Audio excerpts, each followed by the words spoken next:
Next week, Chris Thomas will deliver his first budget, so what can we expect? One former Treasury Minister who wasn't afraid to grapple with the economic challenges of the day was Eddie Teare, and he joins me now in the studio. How do you go about making a budget? Well, thanks for the opportunity, Phil, to in effect explain to you and your listeners in a bit more depth about what happens.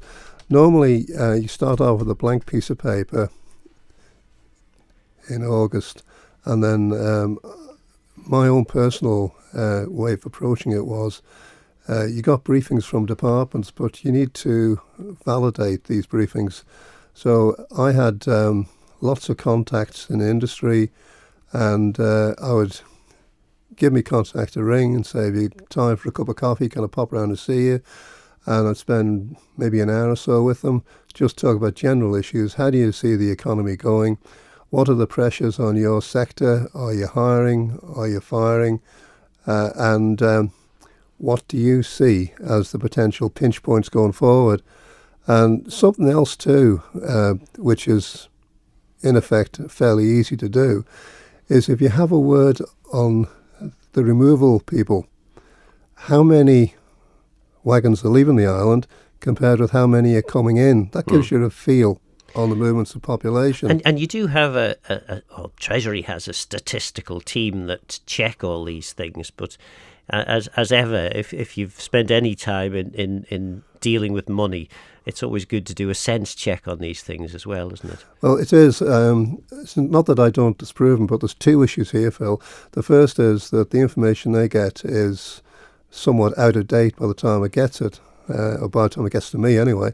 And the other side of the coin is I can get it straight from the horse's mouth. So it isn't filtered before it actually hits my desk, and I can feel more confident if I'm challenged about what I'm doing. But after I've done that, I then have a look at our finances. By that time, I'll have the draft accounts for the previous year in my hands. What's happened, what the tax receipts are likely.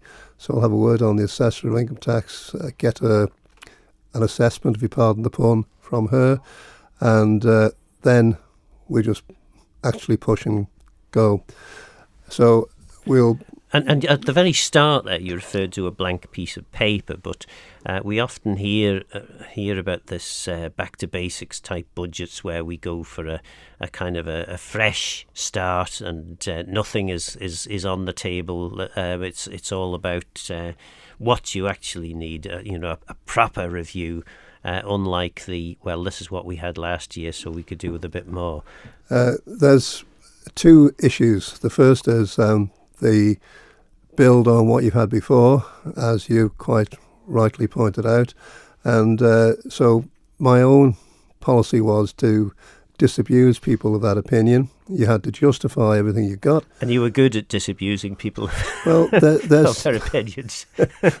There's two words in the English language, Phil. One is yes and the other's no.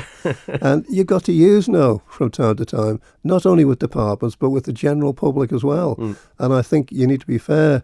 And what I would say to them is, look, if you want to do that, tell me what I can cut to pay for it. Simple as that. It's just like managing your own finances. You can't have everything you want. There's no magic money tree. And there's external factors as well. For example, movements in interest rates cost us or might benefit us by about £10 million for every 1% movement.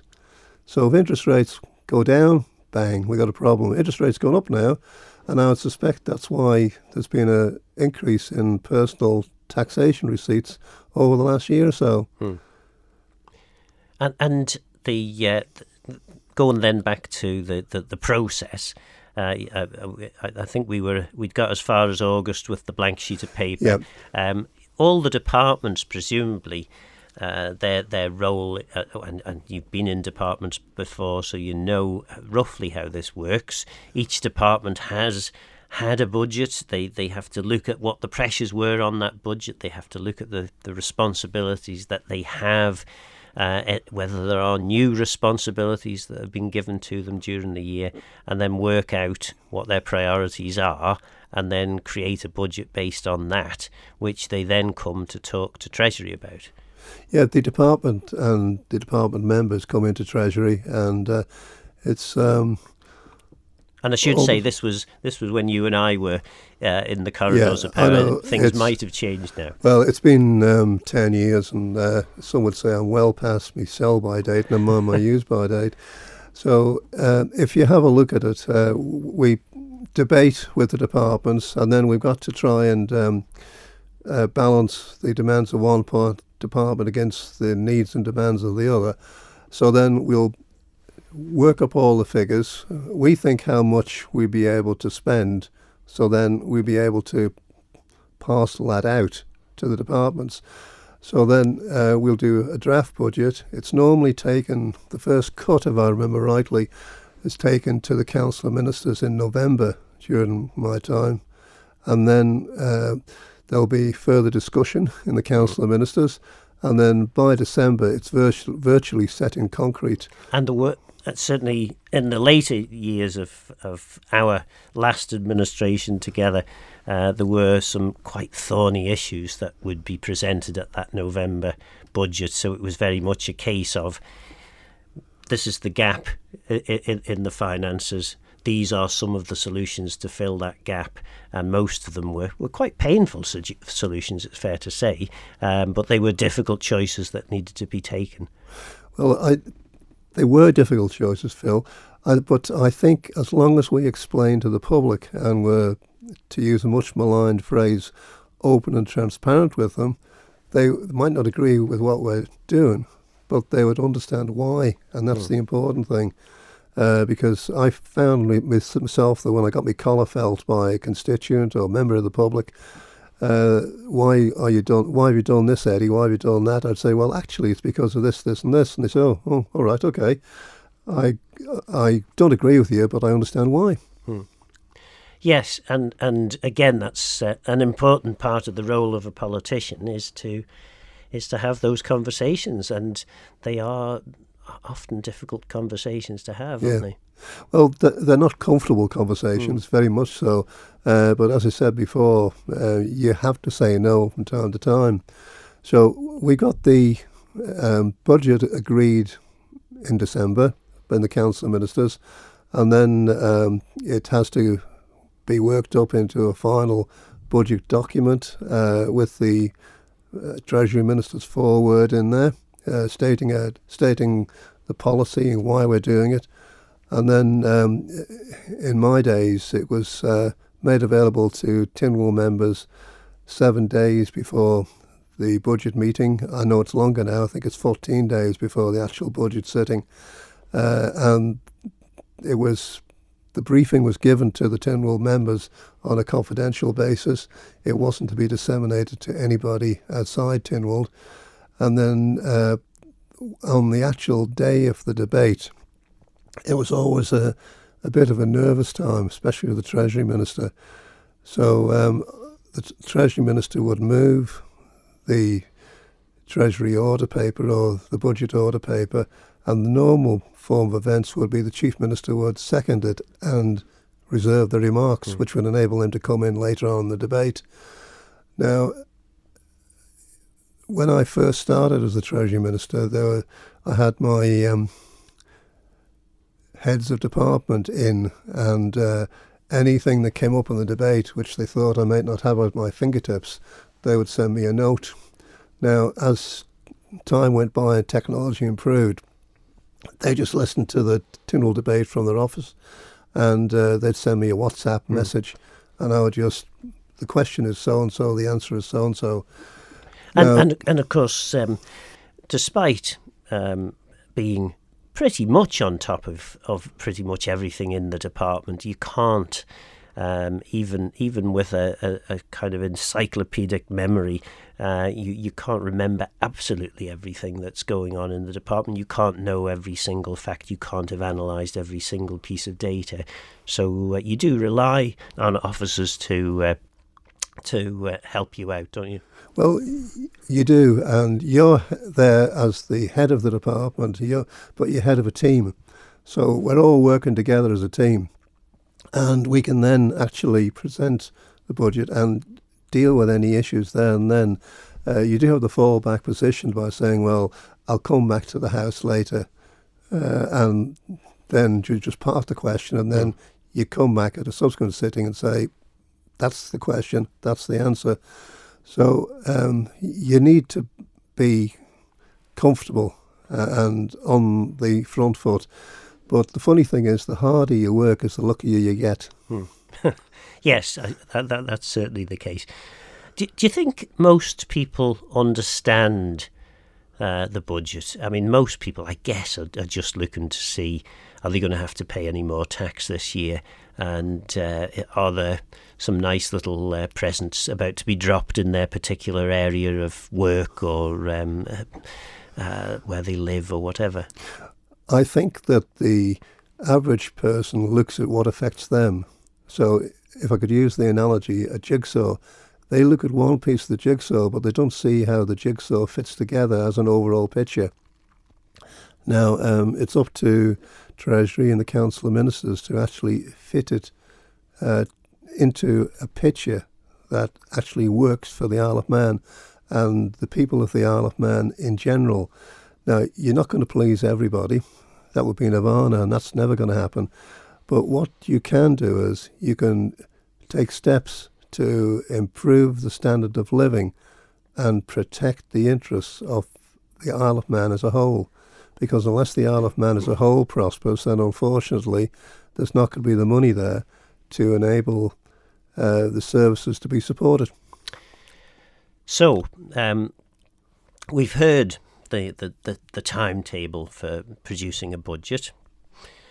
If you were still in the House of Keys and you'd been a member of the backbenchers, and 4 weeks before the budget, the Chief Minister rang you up and said, "Do you know what? I'm sacking the Treasury Minister in the morning.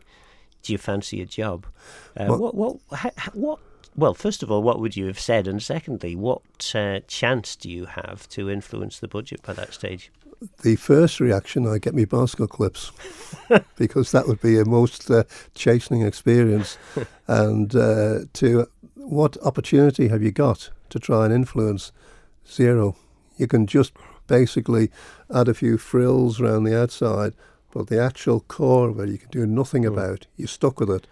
Now, so in essence then, if you were in Chris Thomas's position, I mean, Chris has said that he has been able to influence the budget in a very tiny way, but that was one particular issue which has been trailed very publicly. This is the issue about personal allowances increasing.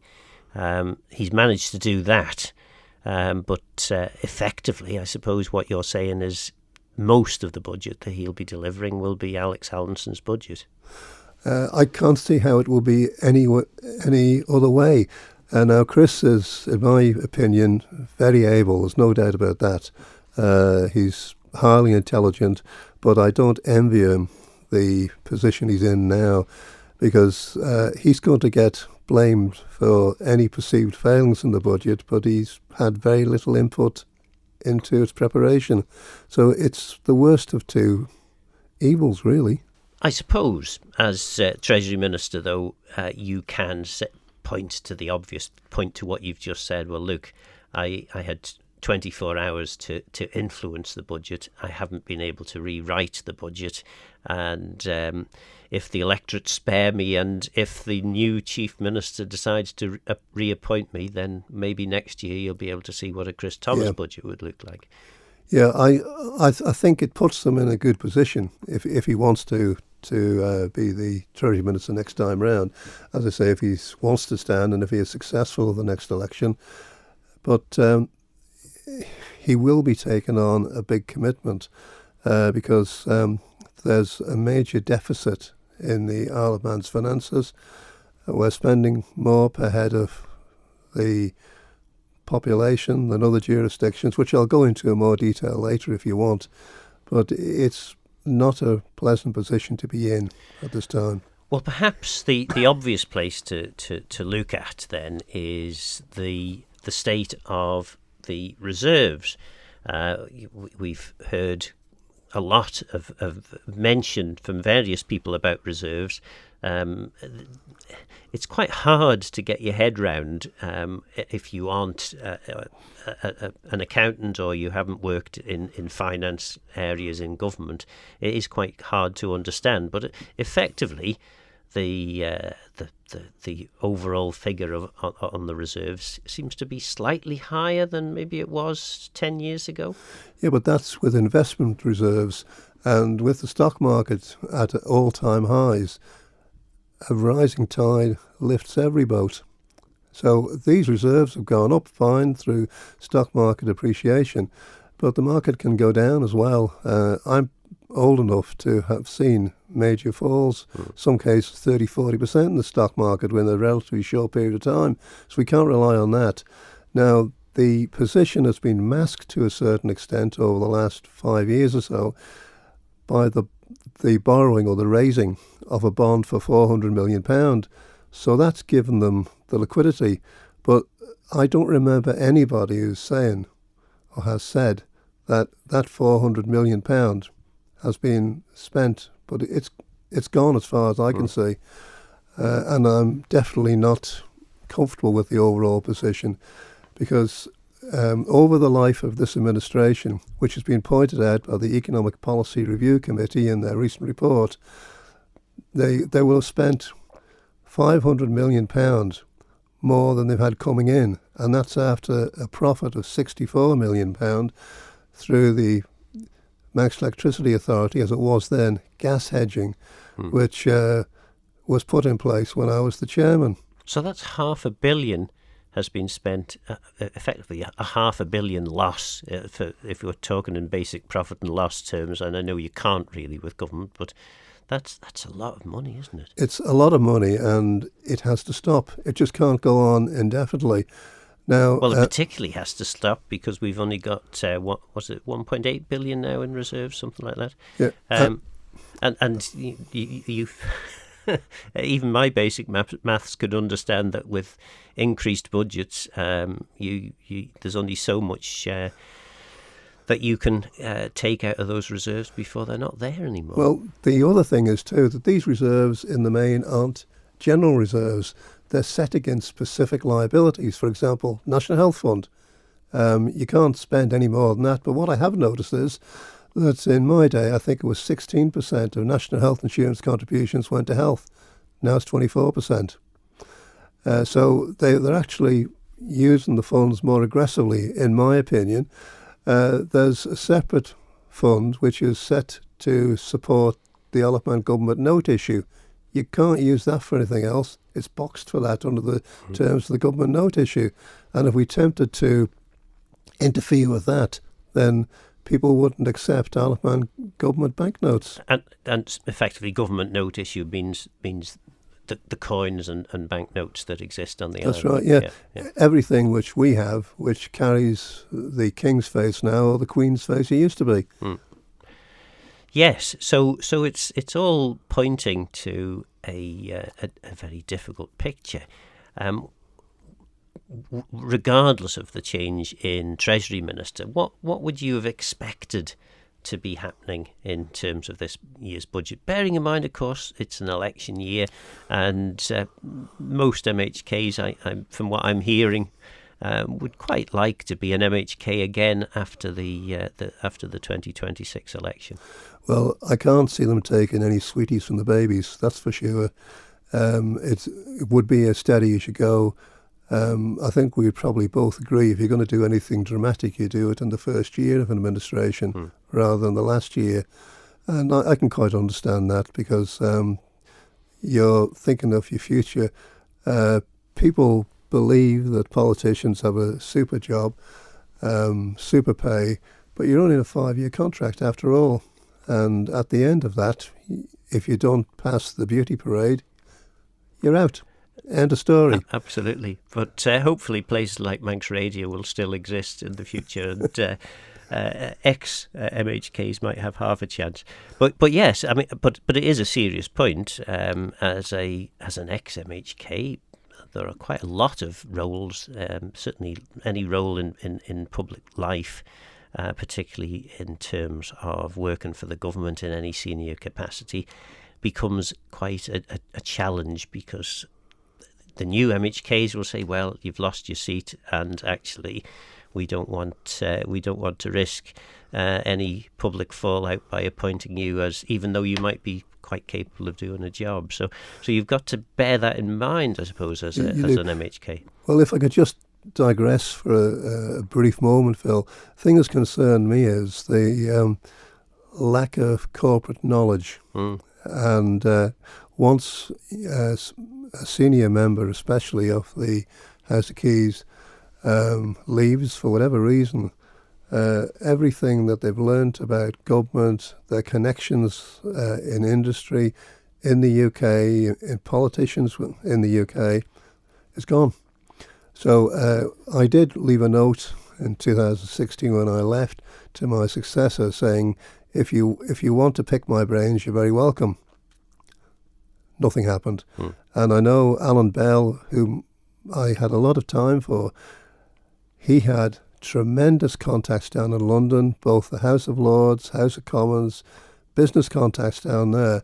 And when the pair of us were away lobbying, it was surprising how well known he was. People would stop us, hello Alan, have you got time for a cup of tea, coffee, whatever?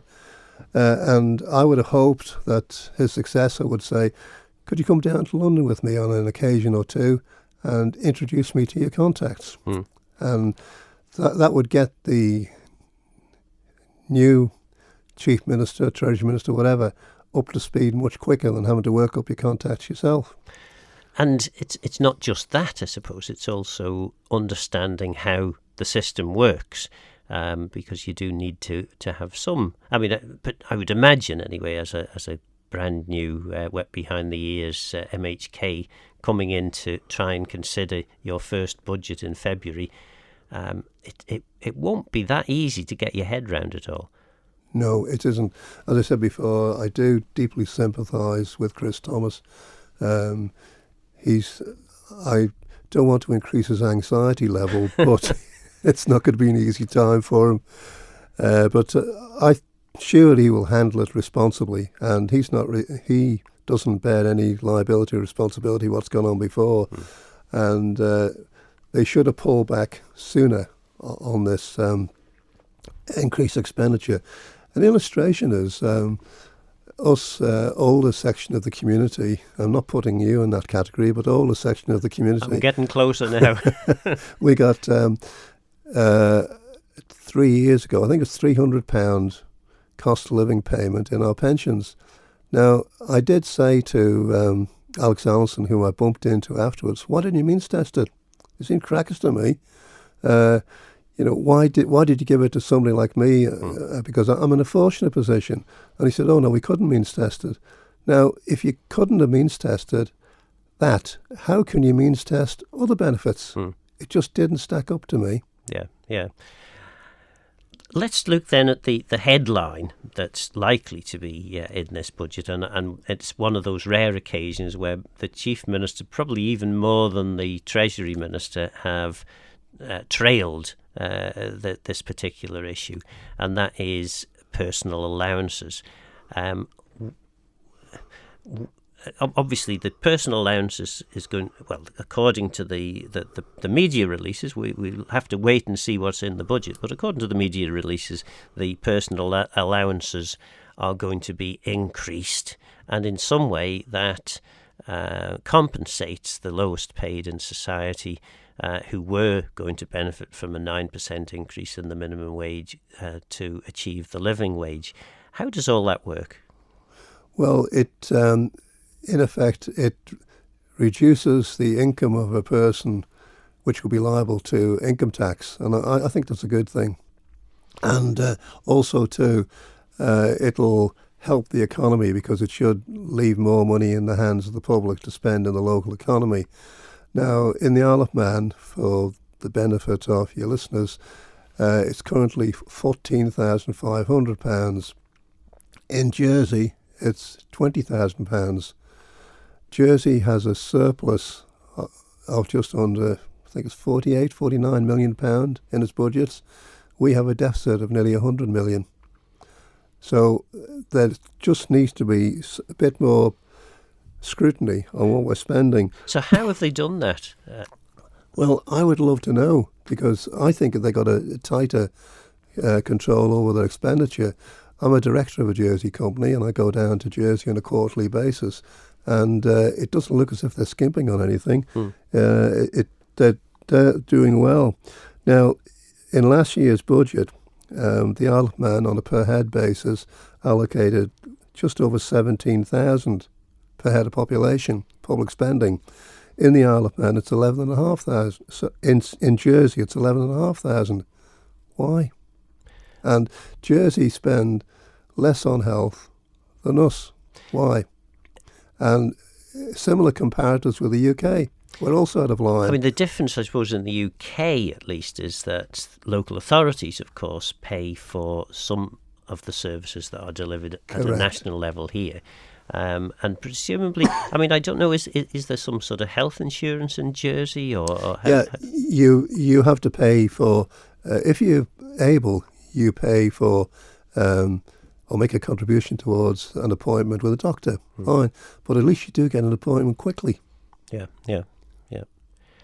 Yes, and presumably some eager listener, possibly an eager Tynwald listener, may be making a note of this and saying, well, OK, how is it then that Jersey is able to spend so much less per head of population and still have good services? And perhaps even there's a programme in it. Maybe I need to go on a fact-finding mission to Jersey, if only Manx Radio's budget would run to that far. But yes,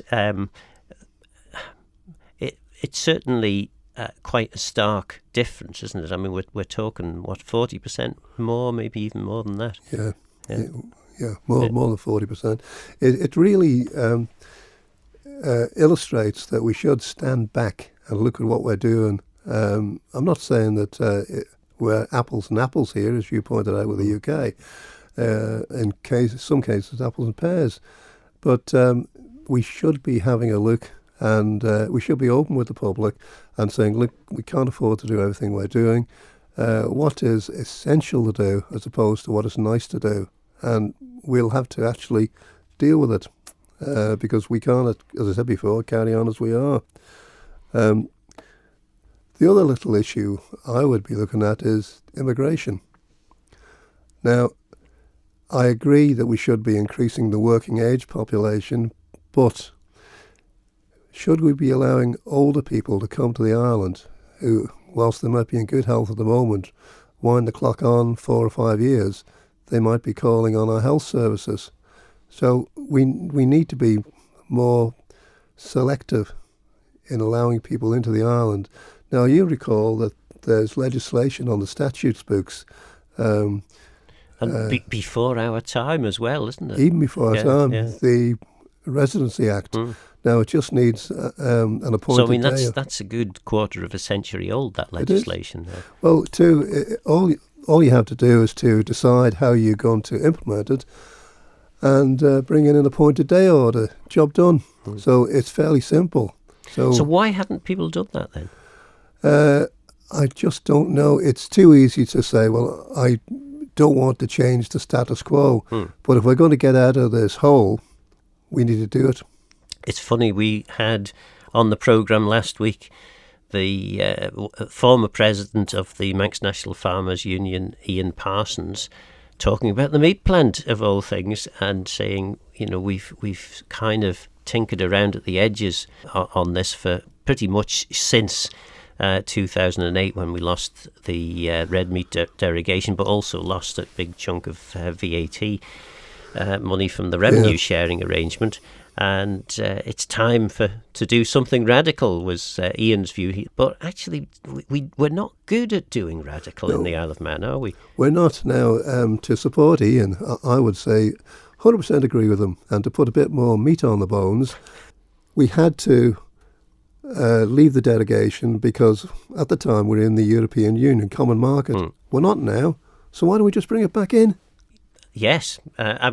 Well, yes and no. I mean, we're not here to debate the red meat derogations, but the World Trade Organization might have something to say about that as well. And we are still subject to the strictures of the World Trade Organization. I suppose the point that he was making is maybe we need to stop just playing around at things, despite the pain that has been suffered when various things have. The squeeze was put on, certainly in our last 5 years as ministers. The squeeze was put on various aspects of public finances, and pain was felt. It didn't solve the problem because we're pretty much still with the same level of deficit now as we were even before we left office. If you don't ask, then you don't get. Now, my view is we should at least have the courage to ask.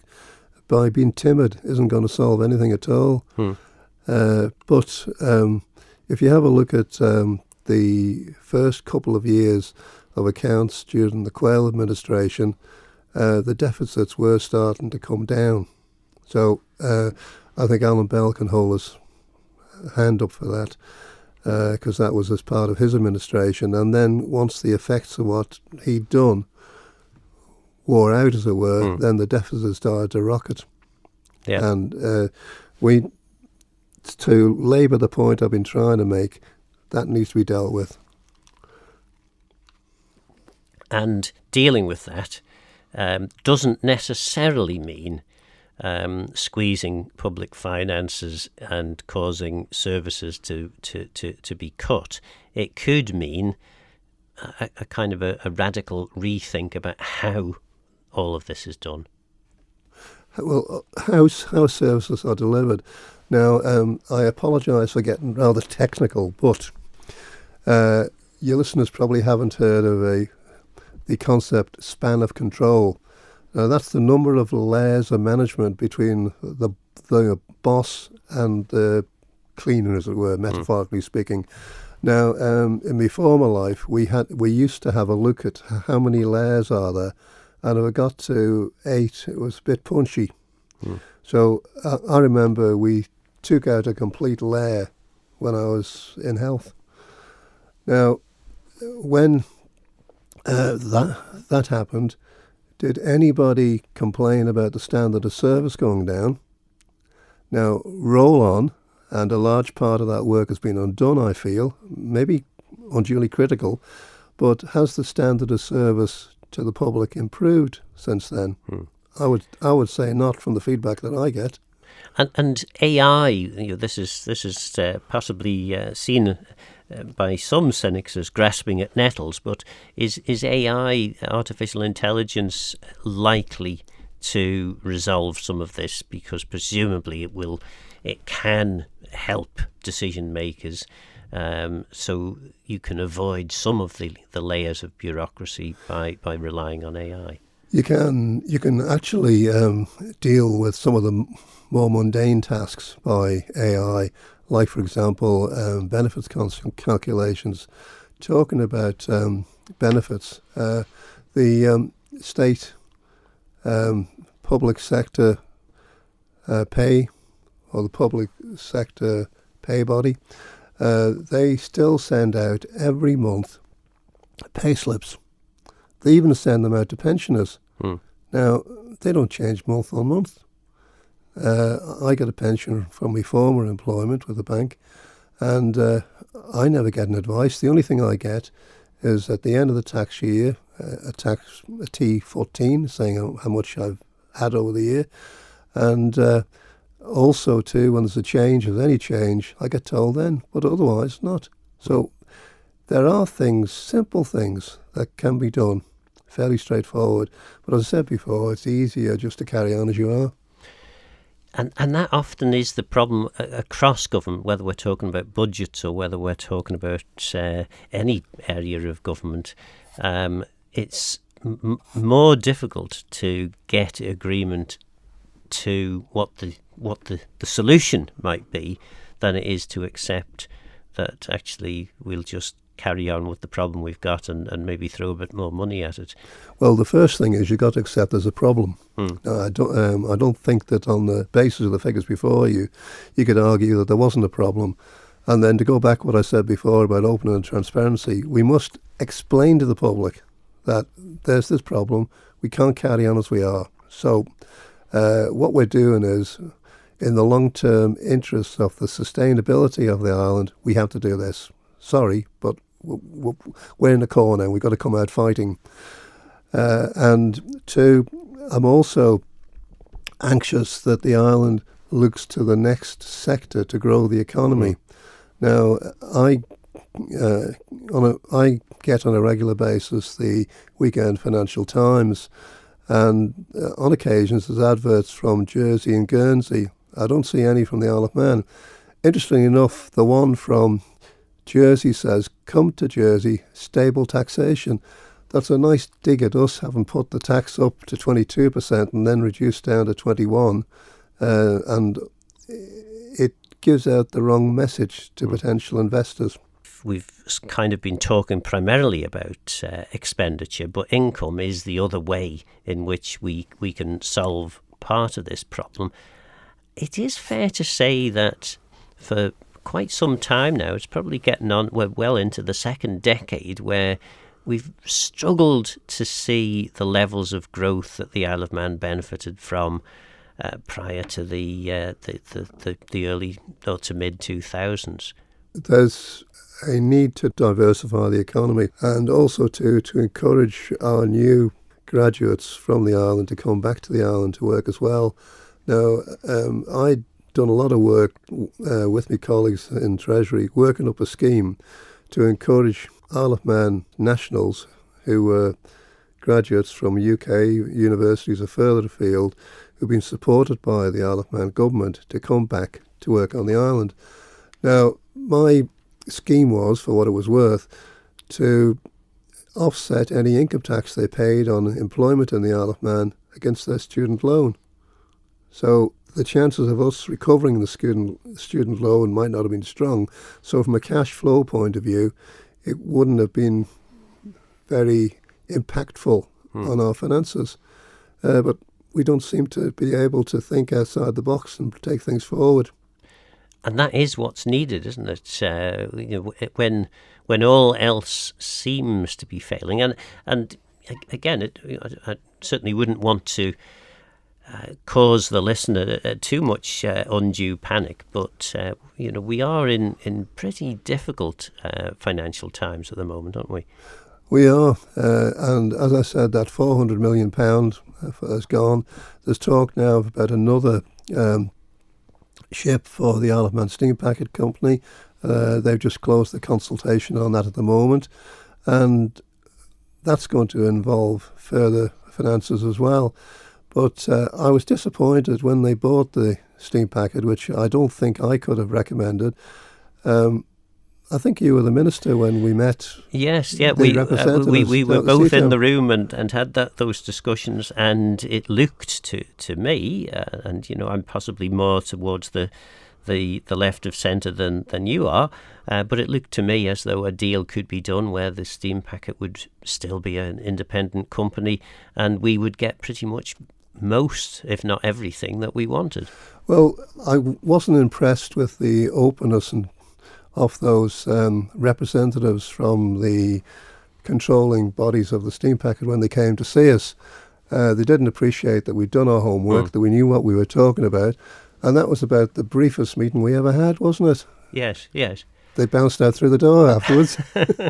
But as I say, as things developed, it did look as though the deal that could be made would have allowed the steam packet to stay in private hands and us to benefit. Us, the people of the Isle of Man government in particular, to get what it needed out of the deal without risking taxpayers' money in vessels and ownership of the company. Well, the biggest issue was, from their point of view, is we need some certainty so that we can invest in a new vessel.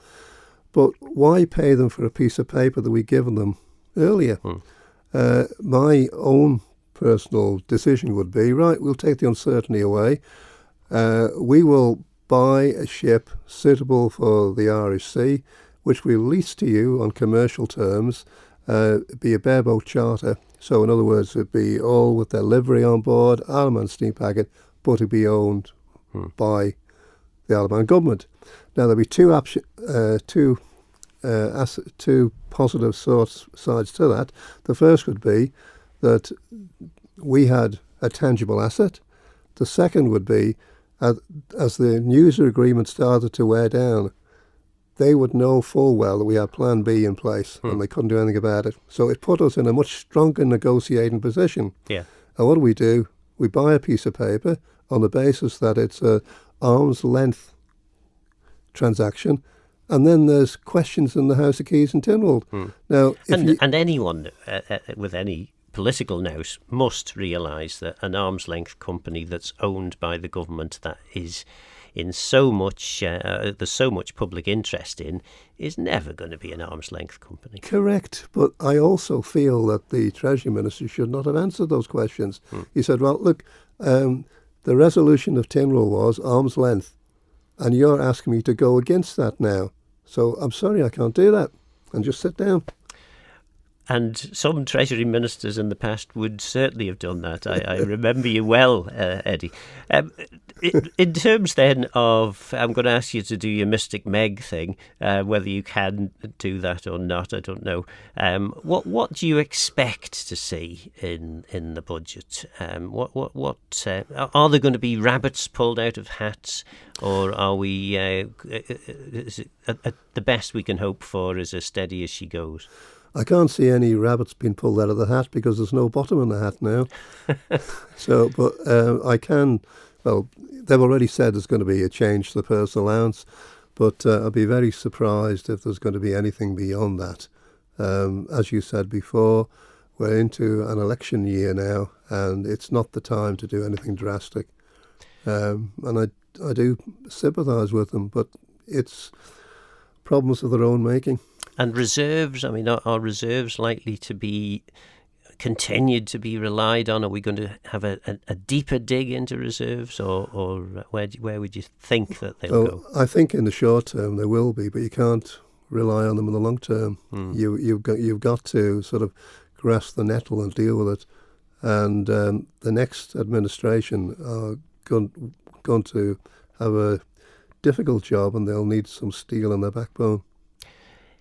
Should it be making any difference that there's a Labour government in the UK as opposed to a Conservative government, or whatever the government may be? I mean, there's talk possibly of a Reform government, maybe even the Green Party and other. Well, should the political makeup of the UK matter that much when it comes to the Isle of Man? I don't believe it does. I always thought that the Conservative government would be more amenable to the Isle of Man, but I got on well with the Labour administrations and the Conservative governments as well. It goes back to what I was saying about keeping contacts in London and Westminster going. Now, we went to the various party conferences. I think you went to the Liberal Democratic one, if I remember well. And Labour and SNP. I've almost got the full set. They wouldn't have been my natural environments, I'll give you that. But I've been to the Conservative and the Labour ones as well. And I found to meet them when they were just assumed they were surrounded by friends was a much better way of generating a relationship with them, which you can build on in the future. And also, too, the biggest opportunity you had was to catch a government minister there, and I would say, hello, I'm Eddie Teare, Treasury Minister of the Isle of Man. I'm down in London quite often. Do you think I could have 20 minutes from your diary next time I'm in London? And they always said yes. Give them a card, and then go back to the office and said, I've been talking to XYZ. Yeah. He said it's all right. Get on to them, please, and put them on the next list. And then I go down, bang, gotcha. I'm going to give you my party conference anecdote as we are drawing towards, well, not quite at the end of the programme yet, but I was at I think it was a British-Irish Council meeting with the then Environment Secretary, Ed Davey, He was part of the coalition government, and I forget what we were discussing now. But anyway, a few months later, I was at the Lib Dem party conference, and in a very, very crowded lobby, I was feeling somewhat bewildered, I have to say. And then from the other side of the lobby, Ed Davey spotted me, shouts across, "Hi Phil, come over here and we'll have a cup of tea." And of course, Ed Davey, now the leader of the Liberal Democratic Party. But so it does show, these contacts, knowing people, particularly in a system as big as the UK. The Isle of Man, it's different. It's very easy to know your politicians here, but in the UK, when often you can find that you're banging your head against a brick wall, primarily because the brick wall that you're banging it against doesn't really understand the constitutional niceties of how the Isle of Man and the UK interacts. And that if you could just get to speak to the minister, you could probably solve the problem. Having those contacts really does help to break down those barriers, and provided the Isle of Man has got something that the UK wants, or if we've got an offer for them, something that's worth their while, why wouldn't they want to talk to us? Well, you're quite right there, because I had a super relationship with David Gork, the number 2 in the UK Treasury, and at the beginning it was very formal. At the end it's, "Hello Eddie, how you doing? I haven't seen you for a while," and a bit of general chit-chat before we actually started. And I also remember speaking to the Pensions Minister, Ros Altman. She was a class act. I had a great deal of time with her, and she said, the staff said, "You got 20 minutes and that's it." 40 minutes we had, and just sort of talked it through. And we got an agreement with her straight away. But it goes back again to develop on those personal contacts, which you can't do overnight. And that's why if you had somebody introducing you to the contact, that would certainly help to smooth the path. Yeah. But the other thing I'd like to mention as well, Phil, is we need to be more proactive. Now, the UK Public Accounts Committee was on our case. Ms. Hodge, she was the chair of the PAC at the time, and I remember I was at a meeting in the Speaker of the House of Commons' private apartment. She was there, and she gave me both barrels about the Isle of Man, tax haven and everything else. So I said, "I tell you what, you tell me when you want me to appear in front of your committee and I'll defend it." Never heard another thing. Yes, yeah. It's always good to go out on the front foot, as you say. Yeah. Obviously, the budget is a well-kept secret. One of the things that we often hear about is the need for budget reform. Do you think that's ever going to happen? No, because it'd be too difficult to administer. Right. If I know some members are seeking a line-by-line vote on the budget, but that would be fine as long as they'd agree to something be taken out. And you can just imagine if you identified something to be taken out, what the reaction would be on other sides of the House. So, no, it's much better, really, if that's it. You have a look at the whole picture. Either you agree with the whole picture or you don't. End of story. Now, in my days, I don't think I had more than 3 or 4 people vote against the budget.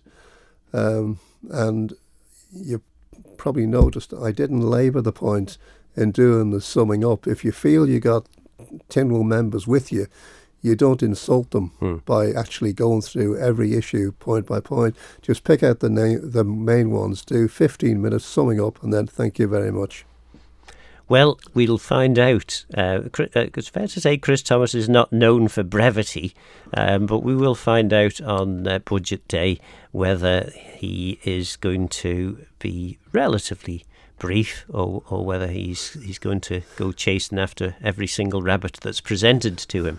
Well, if I could just be bold enough to give them some advice. Just look at body language in the chamber, and once you see people switch off or look down, then it's time to sit down. I was always told you only get 10 minutes to make a good first impression, and then you stop drilling.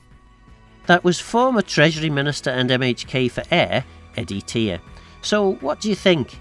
It's easy to talk about tighter control of public finances, but what would you cut? Is government doing enough to support our beleaguered Manx economy? With dwindling reserves, how will we face up to future economic storms? Let me know your thoughts on the programme by contacting Phil Gaughan at manxradio.com and get in touch if you have any ideas for future shows. Don't forget this programme is available as a podcast. I'm Phil Gaughan. Go to Myos and Geisiach Rom. Thanks for listening.